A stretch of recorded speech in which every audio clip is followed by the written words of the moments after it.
আচ্ছা, এখানে মনে করি আমাদের একটা হেডিং আছে, H2 ট্যাগে আমরা একটা হেডিং লিখে রাখছি, জাস্ট হ্যালো ওয়ার্ল্ড কথাটা লেখা আছে। হ্যাঁ?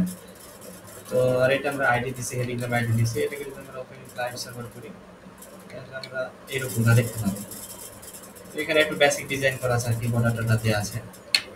আমাদের যদি সিএসএস ফাইলে যাই, তো সিএসএস ফাইলে এই যে জায়গাতে জাস্ট একটু বর্ডার দেওয়া আছে। তো এখন আমরা যেটা দেখবো সেটা হচ্ছে সুডো এলিমেন্ট কিভাবে কাজ করে। সুডো এলিমেন্ট অনেকগুলো আছে, আফটার আছে, ইনপুট আছে। মনে করি আমি হেডিংটাকে সিলেক্ট করলাম। হেডিং সিলেক্ট করার পরে এইটার পরে, হেডিংটার পরে মানে এই হ্যালো ওয়ার্ল্ডের পরে আমরা কিছুটা লেখা নিয়ে আসতে চাচ্ছি। মনে করি এখানে হ্যালো ওয়ার্ল্ডের পরে লেখা থাকবে মাই নেম ইজ আলী, কথাটা লেখা থাকবে। এটা আমরা কিভাবে করতে পারি? এটা এই যে হেডিং এর পরে, মানে পরে মানে কি, পরে মানে আফটার, হেডিং এর পরে, মানে যে কম্পোনেন্টের আইডি হেডিং তারপরে আফটার আমরা কি করতে চাচ্ছি, আমরা একটা কন্টেন্ট দিতে চাচ্ছি। কন্টেন্টটা হচ্ছে আমাদের এটা যে my name is suppose Ali, এইটা দেখাবে আর কি। তো এই যে মাই নেম ইজ আলী চলে এসেছে।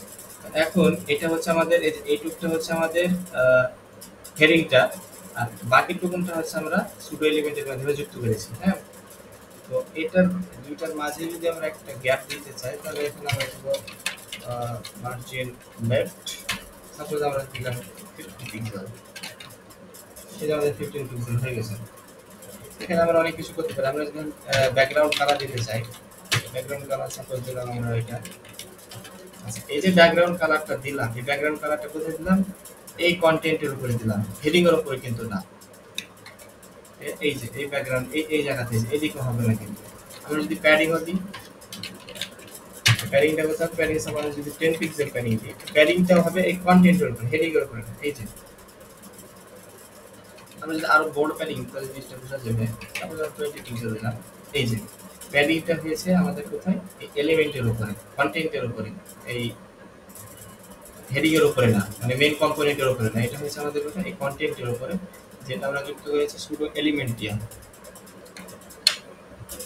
তো এরকম ভাবে সাধারণত কাজ করে। এখানে যদি আমরা কিছু দিতে চাই, সাপোজ এখানে আমরা কোনো কন্টেন্ট দিলাম না, আমরা একটা গোল সার্কেল দিতে চাচ্ছি, এখানে আমরা কোনো ইয়া দিলাম না।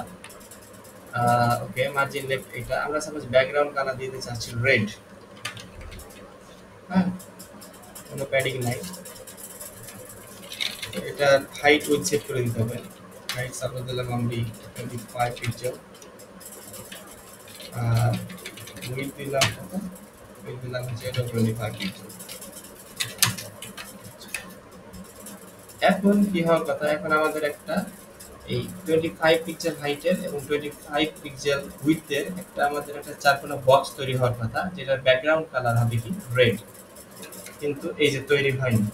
কেন তৈরি হয়নি? কারণ তৈরি হয়নি যে এটা এখানে কোনো কন্টেন্ট নাই। এখানে যদি আমরা কিছু লিখে দিতাম, তাহলে সেটা কি করতো? হেডিং ধরে নিত, কারণ হেডিং এর পরে আমরা যুক্ত করছি।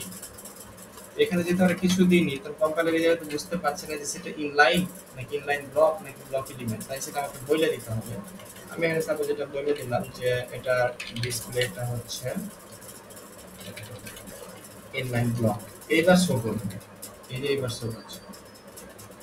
তো এই জায়গাতে আমরা সবকিছু করতে পারি। সাপোজ এখানে আমরা দিব বর্ডার রেডিয়াস, বর্ডার রেডিয়াস দিলাম আমরা সাপোজ 25 পিক্সেল। এই যে টেবিল সার্কেল হয়ে গেছে। এইরকম ভাবে আমরা ডিজাইন করতে পারি আর কি।